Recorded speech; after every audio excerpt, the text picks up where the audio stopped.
बच्चों आज हम एरर्स के बारे में पढ़ेंगे। ये 11th क्लास का सेकेंड चैप्टर का डायमेंशन टाइप का ही छोटा टॉपिक है। बड़ी इंटरेस्टिंग टॉपिक है, बट बच्चों को इनिशियली ये समझ में नहीं आता है बुक से पढ़ने के बाद। तो आप ध्यान से देखेंगे, आपका पूरा कंसेप्ट इसमें मैं क्लियर करता हूं। ठीक है। एरर्स इन मेजरमेंट का मतलब क्या हुआ कि हम जो गलतियां करते हैं मेजरमेंट्स के दौरान, मेरे द्वारा किया गया गलतियां को ही हम एरर्स बोलते हैं। जैसे किसी की लेंथ है, उसका प्रॉपर लेंथ हम नहीं निकाल पाते हैं, कुछ ना कुछ गलती करते हैं, तो उसी को हम एरर्स इन मेजरमेंट्स बोलते हैं। ये बच्चों दो टाइप्स का होता है। पहला होता है सिस्टेमिक एरर और दूसरा होता है रैंडम एरर।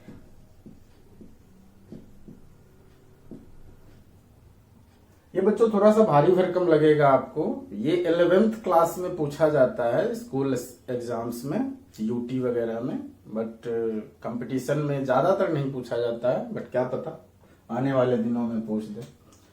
तो सिस्टमिक एरर बच्चों वो होता है, इसका कॉज जो होता है वो नोन होता है। आप समझिए, पहले नोन कॉज की वजह से होता है, बार बार एक ही डायरेक्शन में होता है। मीन्स कहने का मतलब है कि ये इंस्ट्रूमेंटल भी हो सकता है। इंस्ट्रूमेंट में कोई खराबी है, उसकी वजह से बार बार गलतियां हो रही है, तो इंस्ट्रूमेंट को मैं रिजेक्ट करके ठीक कर सकता हूं।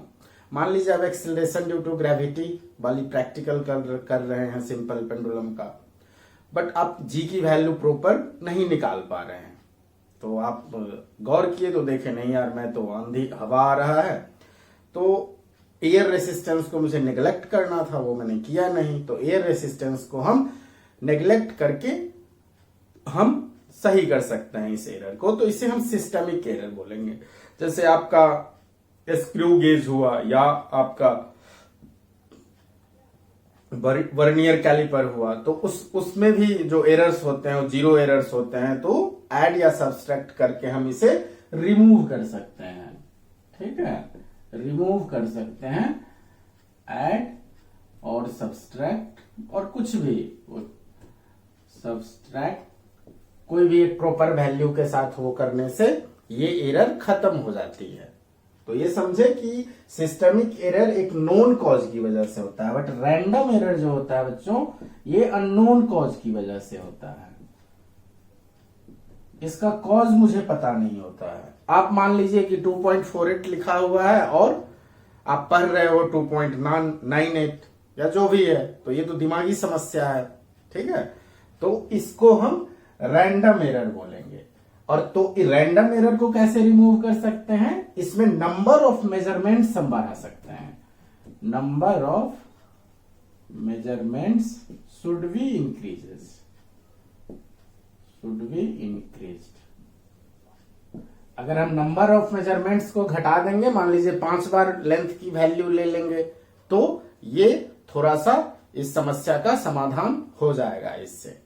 ठीक है बच्चों, तो दो चीजें समझे इसमें, इसका कॉज नोन होता है, इसका कॉज अननोन होता है। ठीक है, इसको हम रिमूव करने के लिए नंबर ऑफ मेजरमेंट्स बढ़ाएंगे, और इसको रिमूव करने के लिए हम जो भी है कांस्टेंट वैल्यू या जो भी, उसको फिक्स करके हम कर सकते हैं इसको सही।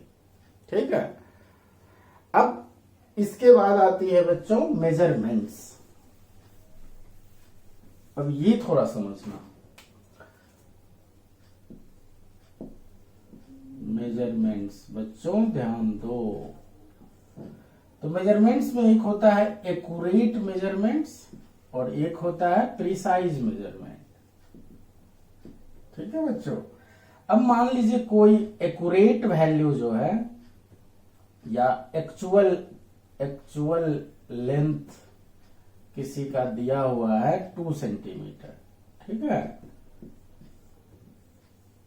अब हम किसी भी दो बच्चे को दिए कि नहीं भाई इसकी वैल्यू फिर से मेजर करो, तो पहला बच्चा जो है वो मेजर किया आपका इसका कि 2.1, 2.2, 2.3, 1.9। ठीक है, ये मेजर किया, और दूसरा बच्चा मेजर करता है इसको 3.9 3.01, 3.02, 3.03, ठीक है, जो भी है 3.04। अब देखिए बच्चों, ये बच्चा जो मेजर किया वो एक्चुअल ट्रू वैल्यू, इसको हम ट्रू वैल्यू भी बोलते हैं, वो ट्रू वैल्यू के करीब है, ठीक है। ये 2 है, ये भी 2.1, 2.1, बट ये जो है ये ट्रू वैल्यू से दूर है इसका मेजरमेंट। अब दोनों में क्या डिफरेंस है कि ये इसमें ज्यादा का डिफरेंस है, ठीक है, आप देख सकते हैं, बट इसमें जो है कम डिफरेंस है। तो जिस मेजरमेंट्स में जो मेजरमेंट्स पास पास हो, ठीक है, जो मेजरमेंट्स, ध्यान से सुनना, जो मेजरमेंट्स पास पास हो और ट्रू वैल्यू से दूर हो उसे हम प्रिसाइज मेजरमेंट्स बोलते हैं, और जो मेजरमेंट्स ट्रू वैल्यू के नजदीक हो बट दूर दूर हो उसे हम एक्यूरेट वैल्यू बोलेंगे, ठीक है, वो हम यहां पे देख सकते हैं। अब समस्या यह है कि सर आप ऐसा कोई मेजरमेंट्स होगा जो एक्यूरेट एंड प्रिसाइज दोनों हो, तो बच्चों बिल्कुल हो सकता है ऐसा, ठीक है, जो एक्यूरेट भी हो और प्रिसाइज भी हो, तो वो क्या हो सकता है बताओ। ये हम कर सकते हैं 2.01, 2.02, 2.03। तो ये देखिए, ये इसके पास भी है और इस अपने के पास पास भी है, एक्चुअल लेंथ के भी पास है और अपने के भी पास है, तो ये एक्यूरेट एंड प्रिसाइज दोनों हुआ, ठीक है।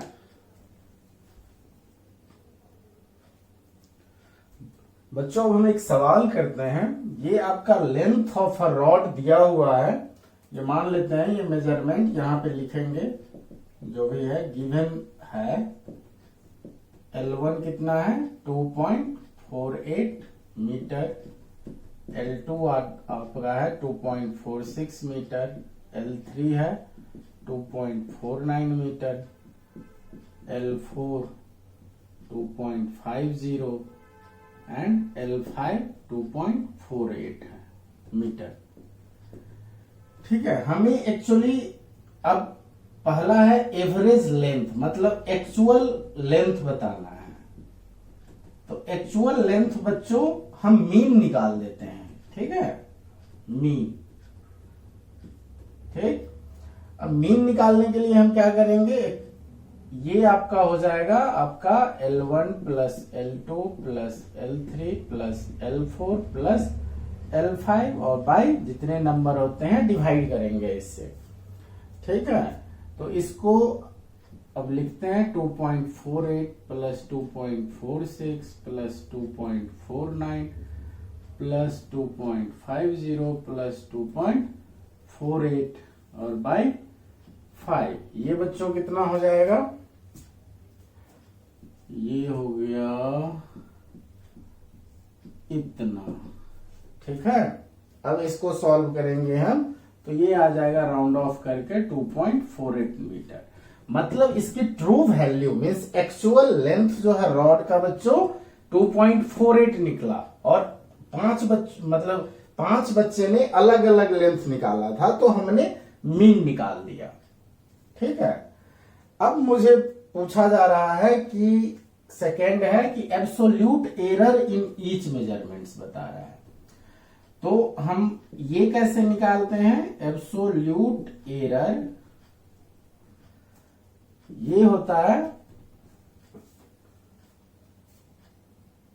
ये एक्चुअली इसका आप बता सकते ट्रू वैल्यू और में से मेजर्ड वैल्यू हम घटा देते हैं, मेजर्ड वैल्यू। जैसे आपका एब्सोल्यूट एरर इन दिस, मतलब फर्स्ट मेजरमेंट्स में हम करते हैं, मतलब L1 इज इक्वल टू क्या हो जाएगा, ट्रू वैल्यू 2.48 और माइनस मेजर्ड वैल्यू, यहां देखो नहीं, यहां फर्स्ट है 2.48, तो ये आपका 0 हो जाएगा, 0.00 चलिए लिख लेते हैं। ऐसे ही L2 ट्रू वैल्यू इतना है, मेजर्ड वैल्यू 2.46, तो ये बच्चों आ जाएगा इतना मीटर। ऐसे ही तीसरे में absolute error in third measurements, तो 2.48 माइनस 2.49, ये माइनस में आया, तो बच्चों माइनस में भी आ सकता है, ये हम अभी आगे बताते हैं, ये आ जाएगा फिर 2.48 माइनस 2.50, ये आ जाएगा कितना, इतना। ठीक है, और L5 2.48 माइनस 2.48, तो ये आ जाएगा 0। तो आपका हर मेजरमेंट्स में इतने वैल्यू आ गए एब्सोल्यूट। अब कोई पूछेगा बच्चा कि इसमें कितनी गलतियां हैं, मतलब इस फर्स्ट मेजरमेंट में, तो इसमें 0 है, ठीक है, क्योंकि ये ट्रू वैल्यू के एग्जैक्ट इक्वल है। फर्स्ट मेजरमेंट्स में 0.02, ठीक है। अब एक थर्ड क्वेश्चन इसमें हम पूछ सकते हैं, बताइए मीन एब्सोल्यूट एरर क्या है।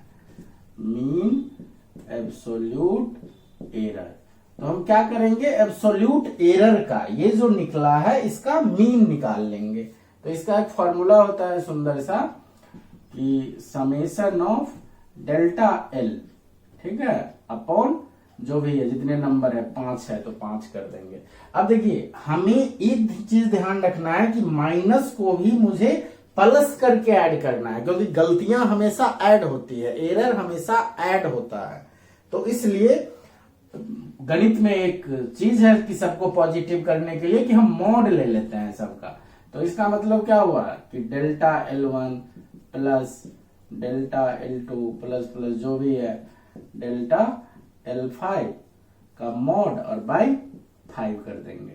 तो ये आपका कितना आ जाएगा, 0.00, 0.02, 0.01, 0.02 और प्लस 0.00 बाई 5, तो ये हो जाएगा 5/5, तो ये हो जाएगा इतना।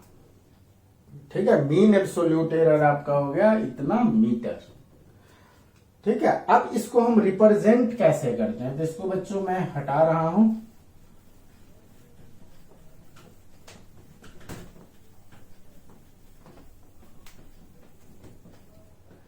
तो इसके रिप्रेजेंटेशन का तरीका है,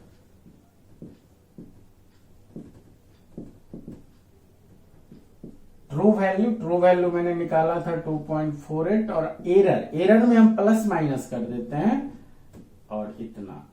this is the answer. Representation हम ऐसे कर सकते हैं। ठीक है बच्चों, अब इसके बाद हम आपको बताएंगे प्रोपेगेशन ऑफ एरर्स के बारे में। ठीक है,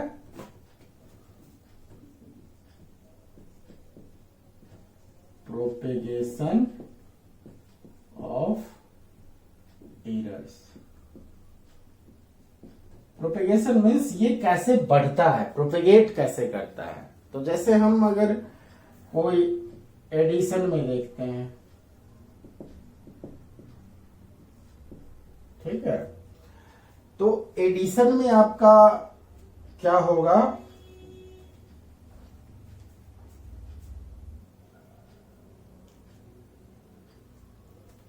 तो एडिशन में बच्चों हम देखते हैं, मान लेते हैं कि कोई मेजर्ड वैल्यू है a, ठीक है, वो आपका a plus minus delta a के फॉर्म में है। ठीक है, मतलब यहां पे लिख लेंगे मेजर्ड वैल्यू ऑफ a, इतना हुआ। मीन्स इसमें ये आपका एरर है और ये ट्रू वैल्यू है। ऐसे ही मेजर्ड वैल्यू ऑफ b आपका हो जाएगा b plus minus delta b। अब let z is equal to a plus b है। ठीक है, तो एरर इन z जो हो जाएगा, ठीक है, वो क्या हो जाएगा, मीन्स हम इसको z इज इक्वल टू हम क्या कर सकते हैं a plus b। Means a plus b को करने के लिए हमको क्या करना होगा, a लिखेंगे a plus minus delta a और plus b plus minus delta b। तो ये हो गया a प्लस b और plus delta a plus delta b। तो यहां पे हम देख सकते हैं, means error in z is equal to delta a plus delta b होता है। हम डायरेक्ट ये याद कर लेंगे, ठीक है। अब ऐसे ही बच्चों सब्सट्रैक्शन में मान लीजिए कि z is equal to a minus B है, तो delta z means error in z is equal to होगा error in a minus, minus नहीं होगा, यहां भी गलतियां जो होती है बच्चों वो हमेशा बढ़ती हैं, ठीक है, गलतियां हमेशा ऐड होती है। तो सब्सट्रैक्शन में ये आ गया। ऐसे ही अब मल्टीप्लीकेशन में देखते हैं। मल्टीप्लीकेशन में आपका मान लीजिए z is equal to a into b है, ठीक है। तो इसमें हम कैसे निकालेंगे, देखिए delta z by Z is equal to हो जाएगा delta a by A plus delta b by B. अब इसी को बच्चों हम फ्रैक्शनल एरर बोलते हैं, ये थोड़ा ध्यान देना, फ्रैक्शनल एरर। तो fractional error in z is equal to fractional error in a plus fractional error in b हो गया, ठीक है। इसके और भी एग्जांपल देख सकते हो, कुछ भी, जैसे मान लीजिए x इज इक्वल टू है a b एंड c, ठीक है। तो क्या हो जाएगा delta x by x is equal to delta a by A plus delta b by b plus delta c by c, ठीक है। अब ऐसे ही डिवीजन का बताता हूं आपको। तो डिवीजन में क्या हो जाएगा, मान लीजिए कि z इज इक्वल टू है a बाई बी। तो देखिए बच्चों ये delta z by Z is equal to हो जाएगा डेल्टा a बाई ए, और यहां भी प्लस होगा, माइनस नहीं होगा, क्योंकि गलतियां हमेशा ऐड होगी, डेल्टा b बाई बी, ठीक है। अब एक इसमें और आता है,